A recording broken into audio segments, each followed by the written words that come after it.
5 heures du matin, Alain Kreutzer ouvre la grille de l'entrée de la mine. Désormais, il n'y a plus d'ascenseur. Les hommes embarquent dans les véhicules de service. Ils commencent une longue descente qui les emmène par paliers vers le fond, à 200 mètres sous terre. Leur champ de travail est vaste comme un monde. 9000 km de galeries, la distance de Paris à Chicago.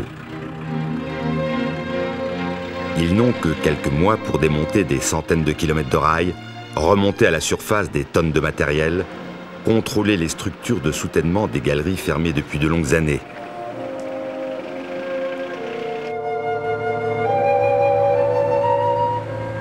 C'est difficile de faire le deuil d'une corporation pareille. Bon, c'est les derniers mineurs de fer. Bon, on a exploité jusqu'au mois de juillet. Maintenant, on démonte jusqu'à l'année prochaine. Et puis après, il n'existera plus rien. Maintenant, on démonte ce que nos pères et grands-pères ont posé. Il est certain que c'est triste de devoir enlever l'outil qui chantait encore il y a quelques mois.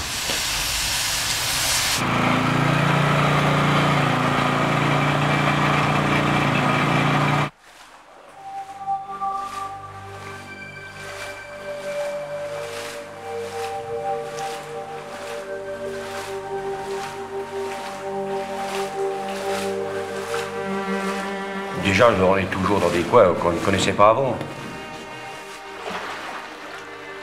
Du fait qu'il y a beaucoup moins de monde, qu'il n'y a pratiquement plus personne. Bon, on est isolé, on travaille en isolé. On est 2 bonhommes à une place, 2 bonhommes à une autre place. Qu'avant, quand on sortait, quand on était au fond, au roulage ou dans les quartiers, on croisait toujours quelqu'un. Il y avait toujours quelqu'un, c'était toujours en mouvement. Comme François, il y a 30 ans, les mineurs se servaient des chevaux avec lesquels ils tractaient les wagons de minerai. Dans une galerie depuis longtemps oubliée, à 300 mètres sous terre, André et Alain découvrent les anciennes écuries qu'ils n'avaient jamais visitées. On a l'impression que les chevaux sont juste à côté. Les abreuvoirs, les portes, enfin tout est resté intact. On dirait qu'on est parti il n'y a pas longtemps. Quand on les crochait, il y a au moins une trentaine de chevaux là, qui devaient vivre ici. Ça, c'était l'époque de mon grand-père qui lui, les ferrait. Hein. Il faisait les fers à cheval, il était forgeron, il frettait les roues de wagon. Et les chevaux, c'était son domaine aussi. Hein.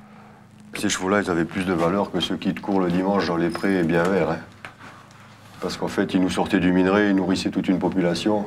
Et quand ils arrivaient ici, ils restaient là toute leur vie. Hein. Ils ne sortaient que pour mourir et puis pour aller vers les abattoirs. Et ça fait drôle quand même quand on revient ici, parce qu'on revient dans le temps.